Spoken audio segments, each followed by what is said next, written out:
segment your audience, see if your KPIs are hit when you send out campaigns. If not, shrink your audience down to 45, 30, or 15 day engaged. If everything looks good, start expanding that audience and go from there. Today, I'll be showing you the exact 5 strategies that we use to double our clients' email deliverability. I'm Nikita from aspectagency.com. Let's get into the video. So today it's going to be a solo video. There's really no guests, and it's just going to be me going over the exact step-by-step strategies with you on how we handle the deliverability side for all of our clients. So the first tip that I recommend doing is setting up an email canary. So just like how you have a canary in the coal mines, you want to set up an email canary. What this does is it basically keeps you on alert for deliverability issues, and that's the most important thing that you want to look out for initially, is to see if there's any problems that you have with deliverability. Now, what this email canary is, it's basically anywhere between 3 to 4 different email accounts under your, let's say, Gmail, your Yahoo, your Outlook, and your Apple Mail. So you have anywhere between, like, let's say 9 to 16 different emails. You subscribe those emails to your email list, so that way anytime you send out a new campaign or any new automations or promotions, those emails are going to be sent to those canary inboxes. Now, okay, cool, we have that set up, but how is this going to help me? Well, what you can do is you can set up a separate Chrome profile on your web browser that is signed into all of those, canary accounts. And there you can see where that email landed that you sent out, let's say yesterday. You can see if it landed in spam or promotions, or if it even got delivered in the first place. Here you can see exactly what needs to be improved on, or you can at least understand that, if these accounts aren't delivering, then that means some of our customers aren't getting their emails. So then you can start to work backwards and work on the deliverability issues, like, whether it's too much images, too many links, specific words that you're using. All of those things can be traced back to your email a lot easier, rather than asking customers if they got their email or not. Number 2 is doing a re-engagement flow. This takes a little bit more effort, but once you have this set up, it is by far the best thing you can do for your deliverability. So what this involves is you setting up multiple segments of your current audience that you send out to.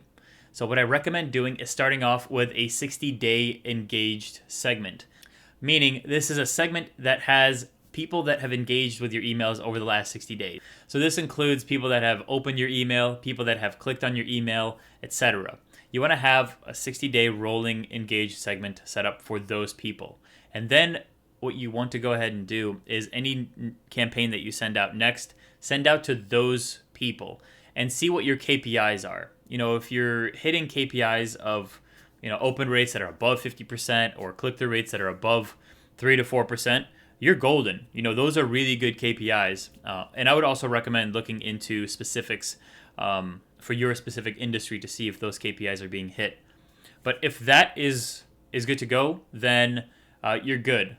And you can start expanding that window out to another 15 days. And expand it out 15 days at a time until KPIs start to dip.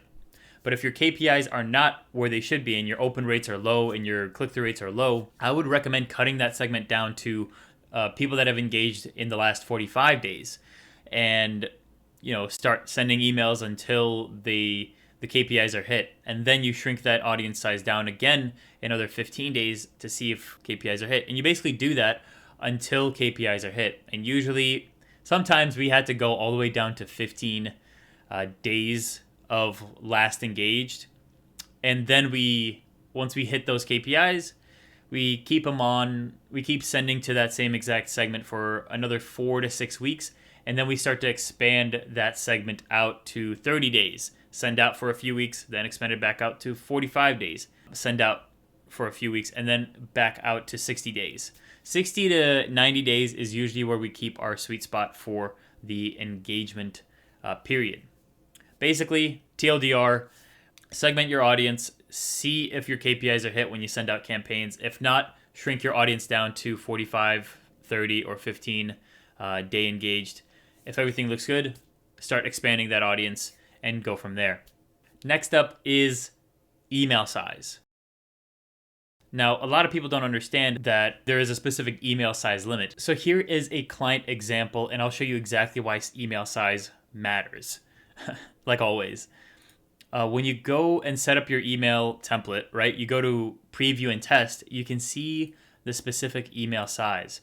Ideally, you want to have your emails under 100 kilobytes.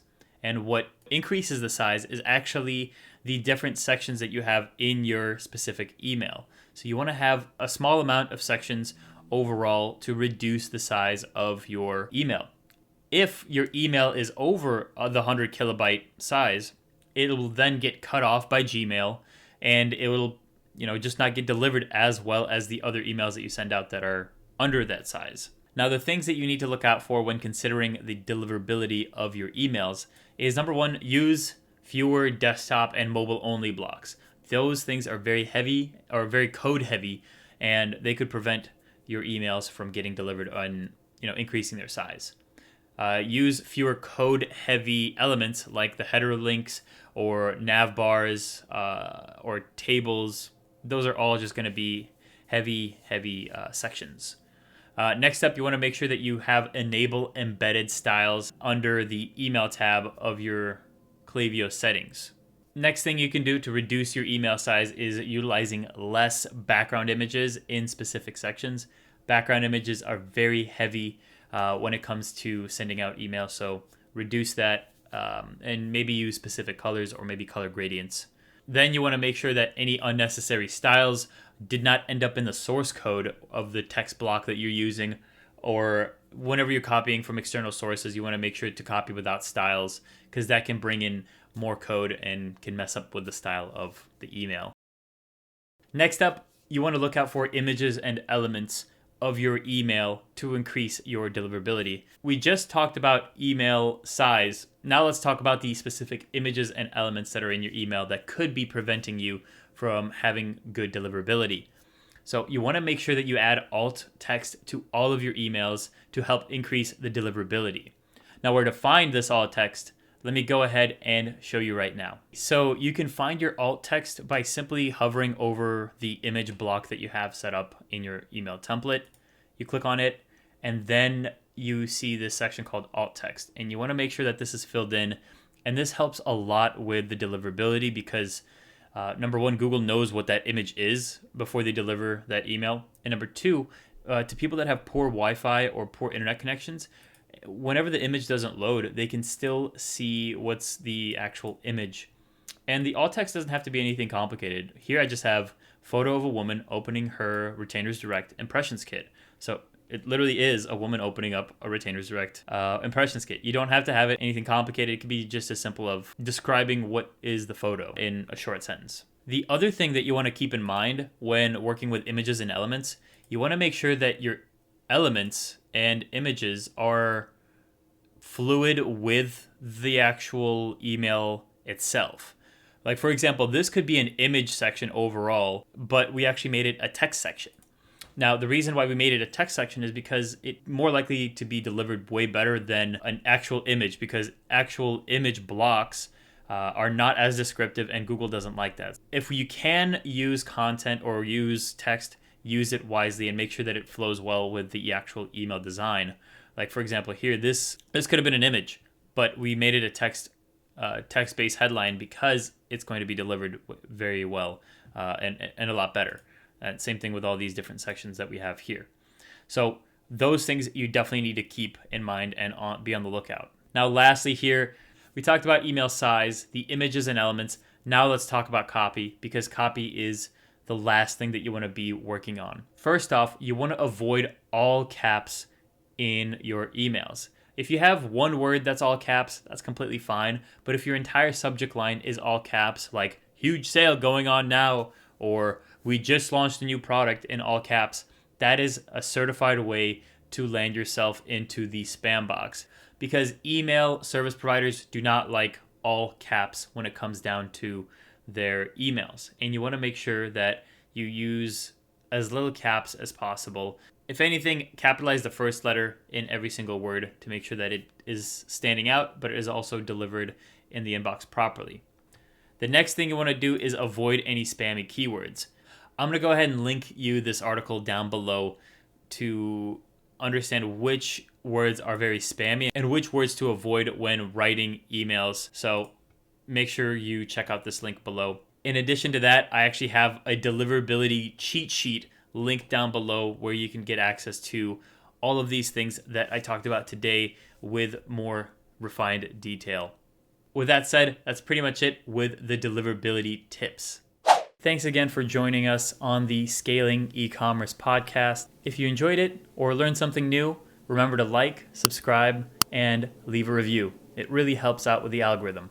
If you want email marketing tips delivered straight to your inbox on a weekly basis from yours truly, then check out the link below or in the show notes to subscribe and join my newsletter. If you're a D2C brand with at least 10,000 email subscribers and interested in starting a conversation to work together, then go to aspectagency.com and we'd love to chat with you. And if you want to stay up to date with anything email and SMS, just follow me on Twitter at Nikita Vakrushev or check the show notes for the link. With that said, I'm Nikita and I'll see you in the next one.